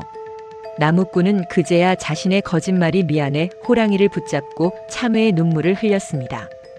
비록 거짓말로 시작된 인연이었지만 그 호랑이의 마음만은 세상 어느 사람보다 따뜻한 진짜 형님이었던 것입니다. 예부터 무속인들 사이에서 가장 다루기 어렵고 가슴 아픈 원기로 꼽히는 존재가 있습니다. 바로 세탄이입니다. 이름만 들어도 아릿한 이 이름 뒤에는 차마 눈을 감지 못한 어린 영혼의 울음소리가 숨어 있습니다. 옛날 끼니조차 잊기 어렵던 그 시절을 기억하시나요? 세탄이는 바로 그렇게 모진 가난 속에서 혹은 부모의 외면 속에서 배를 줄이다 채 피지도 못하고 져버린 아이들의 너클 말합니다. 먹을 것이 없어 손가락을 빨다 기운이 다해 죽어간 아이들. 그 어린 것들의 뱃속에 남은 건 오직 시커먼 한 뿐이었습니다. 이 아이들은 죽어서도 저승으로 가지 못합니다. 텅 빈 배를 채워줄 온기를 찾아 이승을 떠돌죠. 그러다 신기가 있는 무당의 몸주로 스며들게 되는데 이때부터 기괴한 일들이 벌어집니다. 세탄이가 쉬면 무당의 목소리부터 변합니다. 어른의 목소리는 사라지고 난데없이 어린아이의 가늘고 날카로운 휘파람 소리가 들리기 시작하죠. 새가 지저귀는 소리 같다 하여 세탄이라 불리지만 그 소리를 직접 듣는 이들은 온몸에 털이 곤두서는 공포를 느낍니다. 휘익휘익 하는 그 소리는 기쁨의 노래가 아니라 못다 먹은 밥 한 숟가락을 구걸하는 절규이기 때문입니다. 더 소름 끼치는 것은 무당의 행동입니다. 세탄이가 접신된 무당은 갑자기 눈이 뒤집힌 채 미친 듯이 음식을 탐하기 시작합니다. 쌀밥을 손으로 퍼먹고 날고기를 씹어 삼키면서도 눈물은 멈추지 않습니다. 아무리 배를 채워도 그 배는 채워지지 않습니다. 아이의 영혼이 무당의 몸을 빌려 평생의 굶주림을 해소하려 들기 때문입니다. 어떤 이들은 세탄이가 앞날을 기가 막히게 맞춘다고 해서 영험하다 말하기도 합니다. 하지만 그 영험함은 아이의 맑은 영혼이 아니라 죽음의 문턱에서 겪은 처절한 고통에서 나오는 도끼입니다. 깊은 밤 창밖에서 정체 모를 휘파람 소리가 들리거나 아이의 웃음소리가 울린다면 조심하십시오. 그것은 어쩌면 누군가의 따뜻한 품이 그리워 혹은 못다 채운 허기를 채워줄 대상을 찾아 헤매는 세탄이의 그림자일지도 모릅니다. 가장 작고 약하기에 가장 무서운 원귀. 그 슬프고도 잔혹한 존재 세탄이의 이야기는 지금도 어느 어두운 신당 귀퉁이에서 휘익하는 소리로 이어지고 있습니다. 여러분, 우리가 매일 보는 5만원권 지폐 속 주인공 신사임당의 진짜 매력이 뭔지 아십니까? 율곡 이이의 훌륭한 어머니이자 천재 화가이기도 하지만 오늘은 그녀의 따뜻한 인품과 기지가 빛났던 일화를 하나 들려드릴까 합니다. 옛날 어느 마을에 아주 큰 잔치가 열렸습니다. 동네 사람들이 모여 즐거운 시간을 보내고 있었고 사임당 역시 그 자리에 초대받아 어울리고 있었지요. 그런데 한창 흥이 무르익어 가던 그때 한쪽 구석에서 서럽게 훌쩍이는 소리가 들려왔습니다. 놀란 사람들이 고개를 돌려보니 한 젊은 부인이 치맛자락을 움켜쥐고 주저앉아 하염없이 눈물을 흘리고 있었죠. 사연을 들어보니 이랬습니다. 가난했던 부인은 이웃집에서 값비싼 하얀 명주 치마를 큰맘 먹고 빌려 입고 왔는데 시중을 거들다 넘어져 그만 시뻘건 국물을 치마폭에 쏟고 만 것입니다. 새하얀 치마에 커다란 얼룩이 졌으니 시선의 방도도 없고 그 비싼 치마를 물어줄 길이 없어 눈앞이 캄캄했던 겁니다. 사람들은 혀를 끌끌 찼지만 뾰족한 수가 없었습니다. 그때 조용히 지켜보던 사임당이 다가가 말했습니다. 부인, 너무 걱정 마시고 그 얼룩진 치마를 잠시 벗어 제게 주시지요. 부인은 영문도 모른 채 치마를 건넸고 사임당은 붓과 먹을 가져오게 하더니 치마를 바닥에 넓게 펼쳤습니다. 이내 그녀의 붓이 명주 치마 위에서 춤을 추기 시작했습니다. 흉했던 국물 자국은 어느새 탐스러운 포도알이 되었고 지저분하게 튄 방울들은 힘차게 뻗어나가는 넝쿨과 잎사귀로 변했습니다. 먹의 농담을 조절하며 슥슥 그어 내려가니 금방이라도 과즙이 떨어질 것 같은 생생한 포도 한 송이가 치마폭에 열린 겁니다. 그림이 완성되자 사람들의 탄성이 터져나왔습니다. 버려질 뻔한 치마가 귀한 예술 작품으로 다시 태어난 순간이었죠. 사임당은 놀란 부인에게 치마를 건네며 빙긋 웃었습니다. 부인, 이 치마를 시장에 내다 파십시오. 새 치마를 살 돈을 충분히 마련할 수 있을 것입니다. 부인은 그 치마를 시장에 가져갔고 그림의 가치를 알아본 부자에게 아주 비싼 값에 팔 수 있었습니다. 덕분에 새 치마를 사서 이웃에게 무사히 돌려주고 남은 돈으로 가난한 살림에 큰 보탬을 얻었지요. 공경에 처한 이웃을 위해 자신의 재능을 가장 지혜로운 방법으로 베풀었던 신사임당. 오늘 지갑 속 5만 원권을 다시 한번 꺼내 보십시오. 그녀의 미소가 오늘따라 더욱 따뜻하게 느껴지지 않으십니까? 예전 할머니, 할아버지께서 밤이 깊어지면 문단속 단단히 하라며 들려주시던 호랑이 이야기 다들 기억하십니까? 호랑이에게 물려 죽는 호화는 옛날 사람들에게 가장 끔찍한 재앙이었습니다. 산길에서 맹수를 마주치는 것도 무섭지만 이 호환이 진정으로 무서웠던 이유는 따로 있습니다. 바로 호랑이에게 억울하게 목숨을 잃은 자의 영혼, 창귀 때문입니다. 창귀는 참으로 불쌍하게도 죽어서도 저승에 가지 못합니다.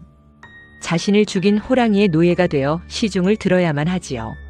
이 지독한 굴레를 벗어나 이승을 떠나는 방법은 단 하나뿐이었습니다. 바로 또 다른 산 사람을 호랑이 앞으로 유인해 자신의 자리를 대신하게 만드는 것입니다. 그런데 이 창귀의 저주가 참으로 눈물이 납니다. 생면부지에 남을 홀리는 것이 아니라 생전에 자신이 가장 사랑했던 부모, 형제와 자식을 먼저 찾아가기 때문입니다. 옛날 어느 산골 마을에 호환으로 막내 아들을 잃은 늙은 어머니가 살았습니다. 비 오는 밤 밖에서 어머니 저 왔습니다 하며 죽은 아들의 애달픈 목소리가 들려옵니다. 피눈물을 흘리며 아들을 그리워하던 어머니가 가슴이 미어져 덜컥 문고리를 잡으려 하자 큰아들이 기겁을 하며 막아섰습니다. 어머니 안 됩니다. 저것은 호랑이 꿰매 빠진 창귀입니다. 그렇습니다. 반가운 마음에 밖으로 나가는 순간 어둠 속에서 번뜩이는 호랑이와 마주치게 됩니다. 내 핏줄을 사지로 몰아넣어야만 비로소 내가 구원받을 수 있다는 잔혹한 운명이지요. 그래서 선조들은 밤에 밖에서 누군가 애타게 부르더라도 3번 이상 부르기 전에는 절대 문을 열지 말라는 엄격한 규칙을 세웠습니다. 창귀는 3번까지만 이름을 부를 수 있다는 믿음 때문이었습니다. 죽은 자식을 모른 척해야 산 자식이 살 수 있었던 가슴 아픈 시절의 지혜입니다. 이 창귀가 단순한 귀신 이야기로만 들리십니까? 그 이면에는 짐승의 위협 속에서 가족을 지키려 했던 조상들의 간절함과 사랑하는 사람을 잃은 처절한 슬픔이 고스란히 녹아 있습니다. 오늘 밤 문 밖에서 가장 그리운 사람의 목소리가 들리더라도 곧바로 문을 열지 마시고 꼭 3번을 기다려 보시길 바랍니다. 조선시대 오성 이항복 대감의 어릴 적 일화 하나 들려드릴까 합니다. 듣다 보면 답답한 속이 뻥 뚫리는 통쾌한 이야기지요. 오성의 집 마당에는 튼실한 감나무가 있었습니다. 어느 해 이 감나무 가지가 쑥쑥 자라 이웃집 담장을 훌쩍 넘어 뻗어가게 되었습니다. 하필 그 이웃집은 나는 새도 떨어뜨린다는 권세 높은 정승, 권철 대감댁이었지요. 가을이 되어 감이 익자 정승댁 하인들이 제멋대로 담장 넘어온 감을 따먹기 시작했습니다. 오성내 하인들이 어찌 남의 감을 허락도 없이 따는가. 호통쳤지만 저쪽 하인들은 콧방귀를 뀌었습니다. 무슨 소리? 담장을 넘어와 우리 집 마당에 있으니 우리 대감마님 것이오. 이 실랑이는 어린 오성의 귀에도 들어갔습니다. 보통 아이면 호랑이 같은 정승댁이 무서워 참았겠지만 떡잎부터 남달랐던 오성은 달랐죠. 곧장 정승댁으로 성큼성큼 걸어 들어간 오성은 어른들도 감히 기침조차 못하는 사랑방 방문에 대고 불쑥 제 조그만 주먹을 찔러 넣었습니다. 찌직, 창호지 찢어지는 소리에 권철 대감은 깜짝 놀랐습니다. 문구멍 사이로 웬 어린아이 팔뚝이 쑥 들어와 있으니 기가 막혔죠.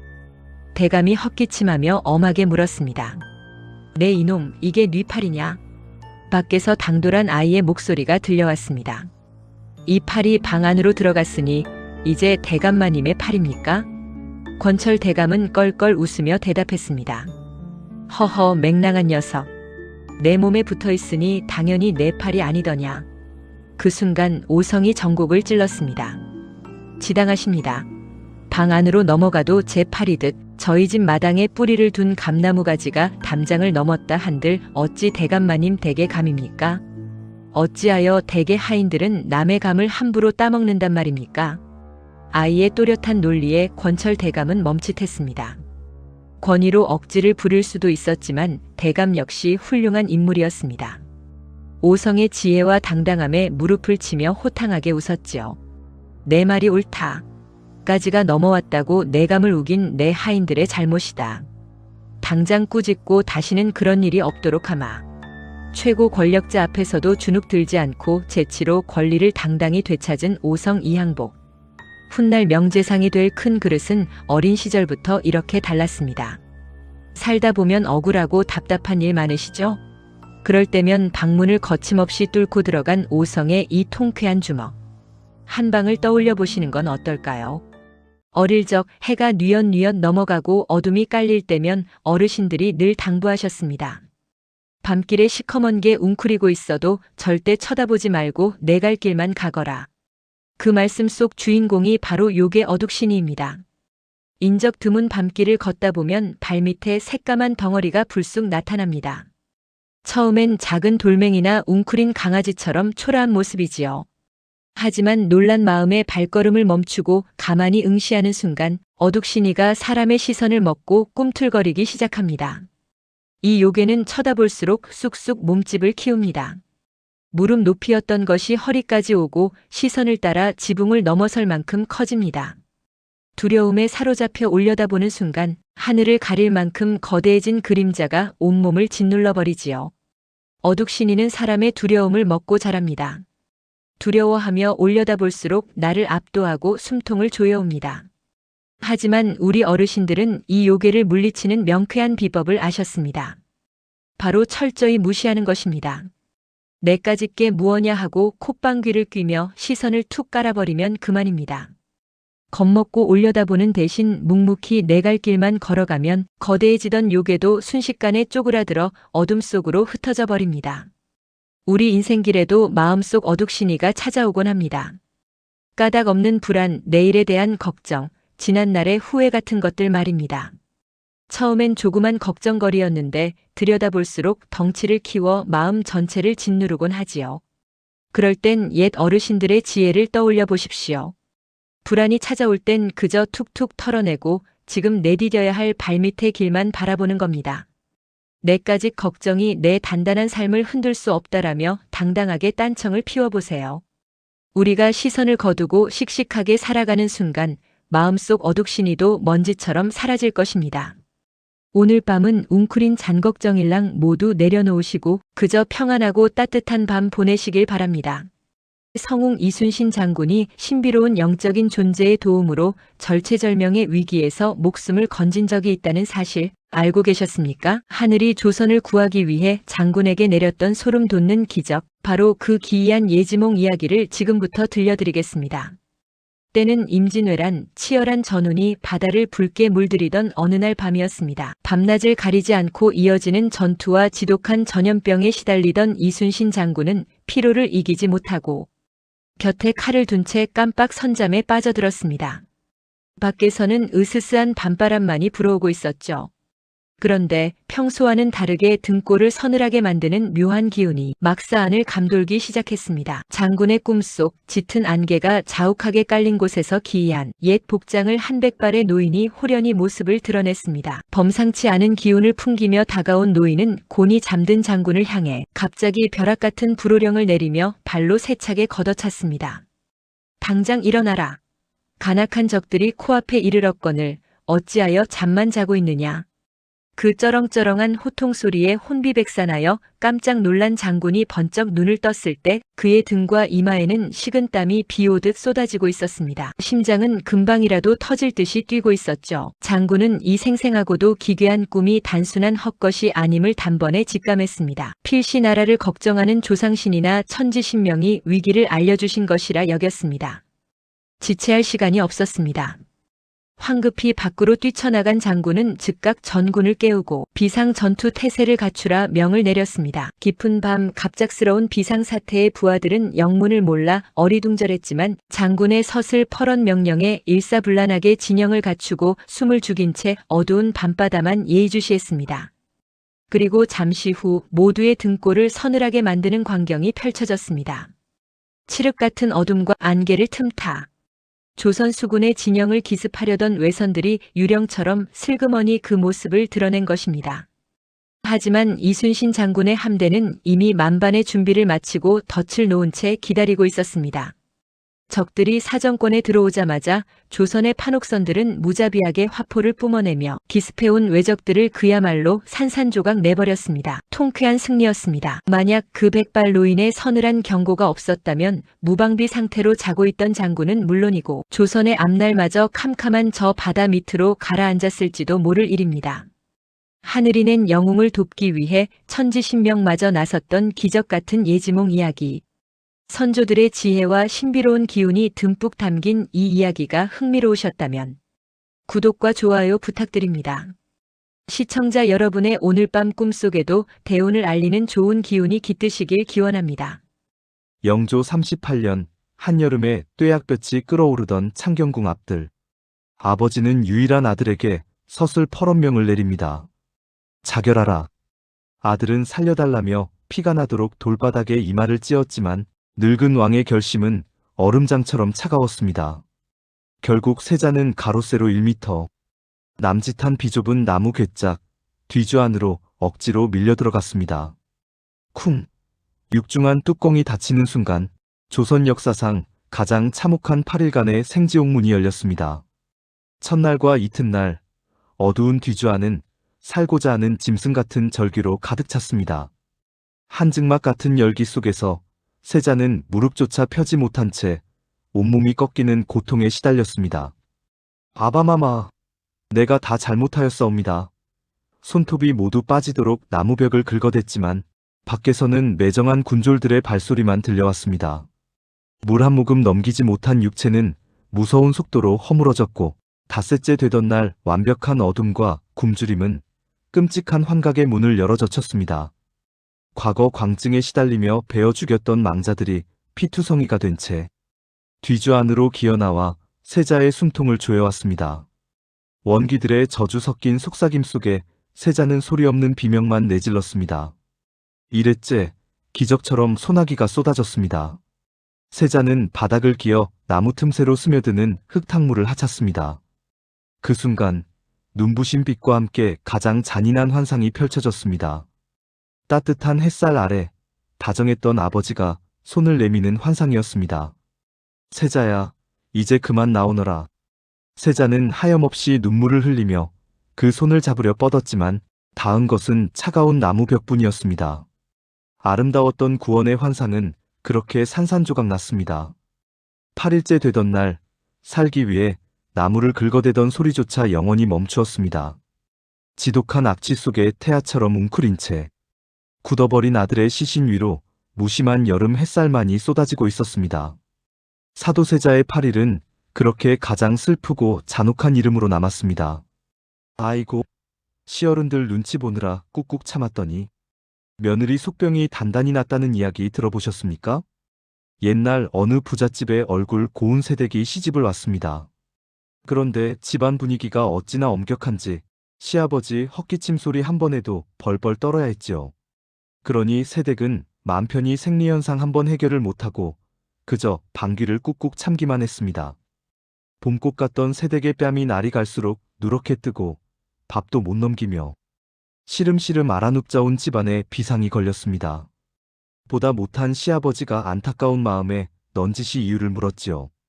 며느리가 치맛자락을 만지며 모기만 한 목소리로 실은 방귀를 못 끼어 속병이 단단히 났습니다 하고 부끄럽게 실토를 합니다. 그 말을 듣고 시아버지가 어이가 없는 듯 무릎을 탁 치며 껄껄 웃었습니다. 아이고, 그깟 방귀가 무어대수라고 알아눕기까지 하느냐? 당장 마당으로 나가 시원하게 뀌어보거라. 그러자 며느리가 갑자기 아주 비장한 얼굴을 하더니 신신당부를 합니다. 아버님, 정그러시다면 문고리를 두 손으로 꽉 잡고 버티셔요. 어머님은 무거운 솥뚜껑을 잡으시고 서방님도 대청마루 기둥을 단단히 끌어안으셔야만 합니다. 가족들이 황당해하며 엉거주춤 자리를 잡자 마침내 며느리가 마당 한가운데서 치맛자락을 살짝 걷어붙이더니 기를 모았습니다. 뿌웅, 콰르르 쾅쾅. 아이고 세상에. 지리산 호랑이도 놀라 도망갈 천둥. 번개 소리와 함께 태풍 같은 방귀 돌풍이 뿜어져 나왔습니다. 마당 장독대가 덜썩거리고 곁에 우뚝 서 있던 집채만 한 거대한 배나무가 미친 듯이 요동을 치기 시작했지요. 가을 내 너무 높아 사다리조차 닿지 않아 구경만 하던 꼭대기에 탐스러운 황금 배들까지 방귀 바람을 맞고 비 오듯 우수수 쏟아져 내렸습니다. 문지방을 잡고 종이장처럼 간신히 매달려 버티던 시아버지와 기둥을 아는 남편은 입이 떡 벌어졌죠. 방귀 태풍이 지나간 자리엔 흠집 하나 없는 큼직한 배가 산더미처럼 쌓였습니다. 시아버지가 놀란 가슴을 쓸어내리며 외쳤습니다. 얼씨구, 우리 며느리 묵은 방귀 한 방에 1년치 배 농사. 품삯 한 푼 없이 공짜로 다 지었네. 어르신들 살면서 답답하고 눈치 보이는 일들 억지로 꾹꾹 참지 마세요. 가끔은 이렇게 시원하게 빵 터트려야 10년 체증도 싹 내려가고 뜻밖의 횡재도 하는 법이랍니다. 오늘 하루도 꽉 막힌 속 없이 시원하게 보내시길 바랍니다. 옛말에 말이 씨가 된다는 무서운 말이 있지요. 무심코 던진 농담 한마디가 사람의 팔자를, 아니 한 나라의 역사를 송두리째 바꾼 기막힌 사연, 바로 평강공주와 바보 온달 이야기입니다. 이야기는 울보공주를 달래려 아버지 평원왕이 던진 자꾸 울면 저작거리 바보 온달에게 시집 보낸다 는 짓궂은 농담에서 시작됩니다. 그런데 참 묘하죠. 그 말이 어린 공주의 가슴에 씨앗처럼 심어진 겁니다. 세월이 흘러 홍기가 찬 공주는 멀쩡한 귀족들을 마다하고 임금은 시건을 하지 않는 법이라며 짐을 싸서 제 발로 온달을 찾아가 부부의 연을 맺습니다. 세상 사람들은 다 미쳤다고 손가락질했습니다. 하지만 평강의 눈은 정확했습니다. 꾀제제한 온달을 씻겨놓고 보니 골격이 장대하고 심성이 고운 천하의 대장부감이었습니다. 평강은 폐물을 팔아 살림을 꾸리고 남편에게 매일 따뜻한 밥을 지어 먹이며 용기를 북돋아 주었습니다. 서방님은 바보가 아닙니다. 흙 속에 묻혀 있어 아무도 몰라봤을 뿐 당신은 귀한 보석입니다. 평강의 내조는 여기서 끝이 아닙니다. 시장에서 남들이 거들떠보지도 않는 병든 말을 헐값에 사와 정성으로 먹여 명마로 키워냈고 온달은 그 말을 타고 손바닥이 터져라 무예를 닦았습니다. 아내의 믿음에 힘입어 결국 온달은 사냥 대회에서 1등을 차지하고 장인어른인 왕 앞에 당당히 섭니다. 바보가 장군으로 다시 태어난 인생 역전의 순간이었습니다. 이후 온달은 전쟁터를 누비며 나라를 구한 영웅이 되었지만 운명은 야속하게도 그를 너무 일찍 데려갔습니다. 아단성 전투에서 날아오는 화살을 맞고 전사한 온달 장군. 헌데 장례를 치르려는데 관이 땅에 딱 붙어 꿈쩍을 안 하는 겁니다. 죽어서도 고국을 떠나지 못하고 두고 온 아내가 눈에 밟혀 차마 발길이 떨어지지 않았던 탓일까요? 소식을 듣고 달려온 평강이 관을 쓰다듬으며 눈물로 속삭였습니다. 죽고 사는 것이 이미 정해졌으니 이제 그만 갑시다. 당신 몫은 다 했습니다. 그제야 거짓말처럼 관이 움직였습니다. 바보를 장군으로 만든 건 거창한 전략이 아니라 당신은 할 수 있다는 아내의 따뜻한 믿음, 바로 그 마음 하나였습니다. 오늘 저녁 내 옆을 지켜주는 사람에게 따뜻한 말 한마디 건네보시는 건 어떨까요? 당신 덕분에 산다, 고맙다는 그 말 한마디가 우리 집을 지키는 또 다른 기적을 만들지도 모릅니다. 자, 오늘은 욕심부리다 제 발등 찍은 맹진사의 기막힌 사연 짧고 굵게 들려드리겠습니다. 옛날에 돈은 많은데 벼슬이 없어 늘 안달이 난 맹진사라는 양반이 살았습니다. 이 양반 소원이 딱 하나, 뼈대 있는 가문이랑 사돈 한번 맺어보는 거였죠. 그러던 어느 날 그야말로 꿈같은 기회가 찾아옵니다. 바로 명문가 중의 명문가, 김판서댁에서 혼담이 들어온 겁니다. 맹진사는 입이 귀에 걸려서 덩실덩실 춤을 췄습니다. 얼씨구나 좋다. 이제 나도 판서댁 사돈이다. 하며 금지옥엽 키운 딸 가뿐이를 시집 보낼 준비를 서둘렀지요. 그런데 이게 웬일입니까? 혼례를 코앞에 두고 청천벽력 같은 소문이 돕니다. 판서댁 아들이 글쎄 다리를 저는 절름발이라는 겁니다. 맹진사는 하늘이 무너지는 것 같았습니다. 아이고, 귀한 내 딸을 병신한테 시집 보낸다니 쪽팔려서 어떻게 사나. 이러지도 저러지도 못하던 맹진사 순간 요상한 잔꾀를 부립니다. 옳거니 저쪽에서 우리 딸 얼굴을 모르니 사람을 바꿔치기 하자. 세상에 자기 딸 대신 몸종인 이쁜이를 꽃단장시켜 시집 보내기로 한 겁니다. 맹진사는 속으로 절름발이 사위는 너나 가져라 하며 쾌재를 불렀고 마음 착한 이쁜이는 눈물을 머금고 가마에 올랐지요.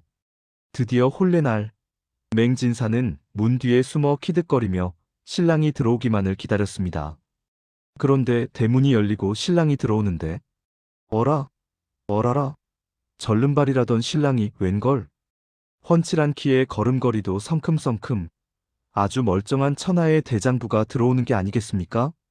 알고 보니 김판서댁 아들이 맹진사의 됨됨이를 시험해 보려고 일부러 헛소문을 퍼뜨렸던 겁니다. 이걸 본 맹진사 뒷목 잡고 쓰러질 뻔했습니다. 아이고 배야, 저 잘난 사위를 내 손으로 종년한테 넘겨주다니.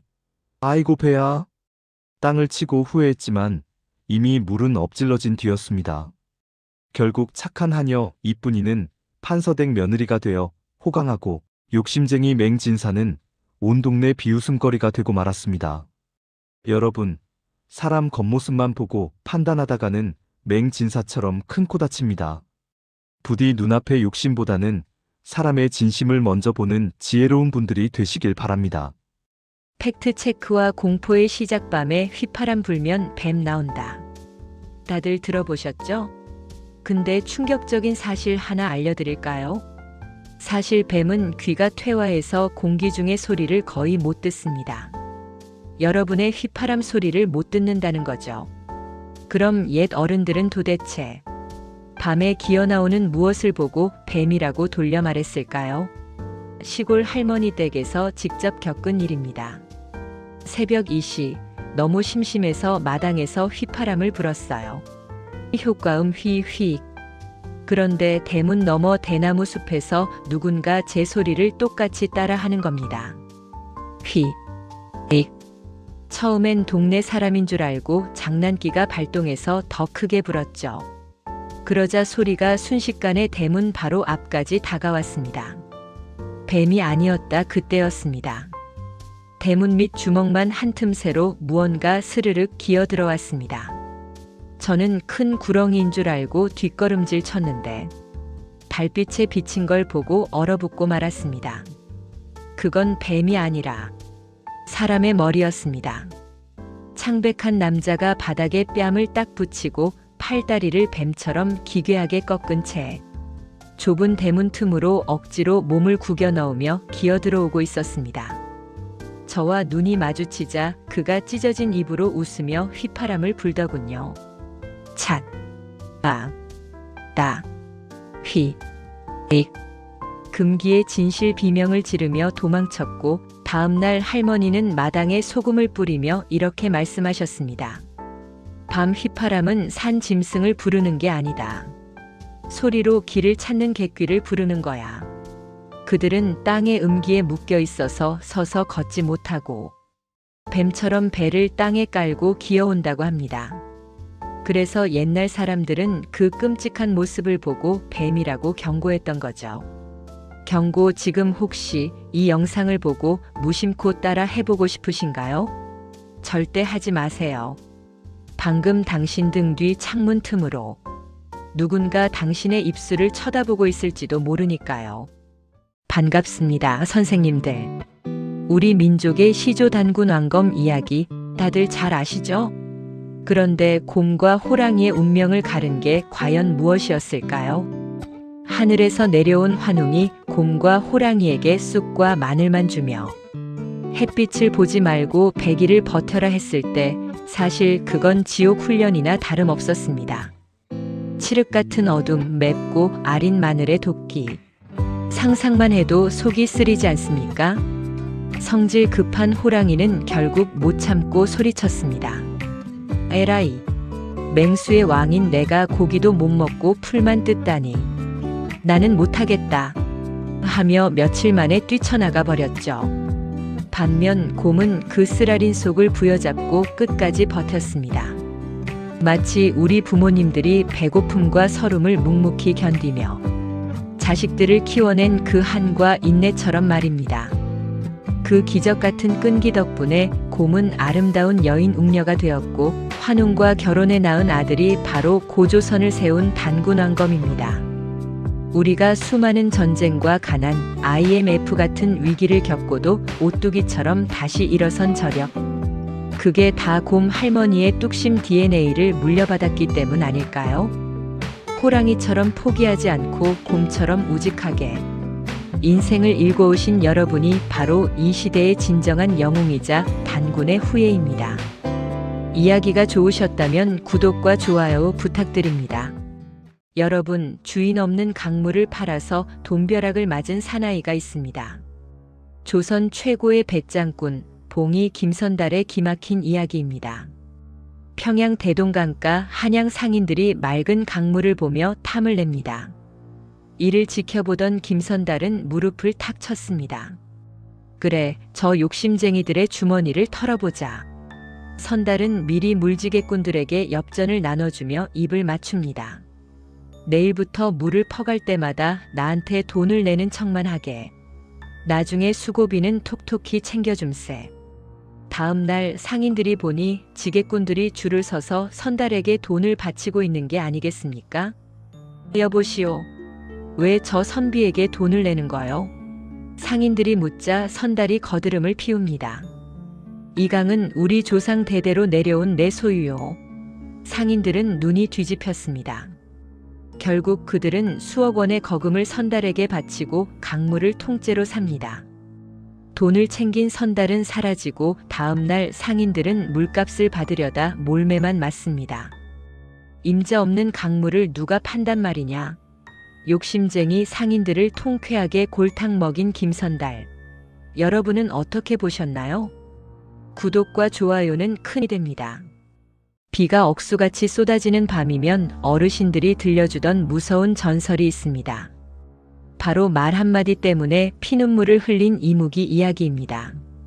강원도 깊은 산골 명주실 한타래가 다 들어간다는 깊은 용소에는 1000년 묵은 이무기가 살고 있었습니다. 뼈를 깎는 차가운 물속에서 놈은 오직 용이 되어 하늘로 오를 날만을 기다리며 온갖 고난을 견뎌냈습니다. 드디어 1000년이 차던 날 천지를 뒤흔드는 천둥 소리와 함께 이무기는 거대한 비늘을 번쩍이며 구름을 향해 힘차게 솟구쳐 올랐습니다. 그런데 하필 술에 취해 비틀거리며 산길을 지나던 한 사내가 이 웅장한 광경을 보고 그만 손가락질하며 소리쳤습니다. 으악! 저게 뭐야? 뱀이다. 집채만 한 뱀이 날아간다. 뱀이야. 이무기가 용이 되려면 사람의 용이다. 라는 인정이 필요한 법인데 하늘에 닿기 직전 고작 뱀이라 불리고 만 것입니다. 그 부정 타는 말 한마디에 이무기의 몸은 돌처럼 굳어졌고 놈은 크악 하는 비명과 함께 땅으로 곤두박질 쳤습니다. 1000년의 공든 탑이 술주정뱅이의 새치 혀 때문에 산산조각 난 것입니다. 땅에 떨어진 이무기의 원한으로 그 마을은 끔찍한 가뭄이 들어 결국 폐허가 되고 말았다고 합니다. 시청자 여러분, 혹시 우리도 무심코 사랑하는 가족이나 힘겨워하는 이웃에게 에이, 뱀 같은 놈, 내가 뭘 하겠어라며 저주를 퍼붓고 있진 않나요? 누군가 비상을 준비할 때 당신은 이미 용이야 할 수 있어라고 말해주세요. 그 따뜻한 한마디가 사람을 살리고 돌고 돌아 결국 나에게 큰 복으로 돌아옵니다. 내가 뱉은 말은 반드시 나에게 돌아오는 법이니까요. 안녕하십니까? 우리가 너무나 잘 아는 장화 홍련전. 그런데 이 이야기가 소설이 아니라 조선 효종 때 평안도 철산에서 있었던 충격 실화라는 거 혹시 아셨습니까? 욕심에 눈이 먼 계모가 전처소생인 장화를 내쫓으려 끔찍한 짓을 벌입니다.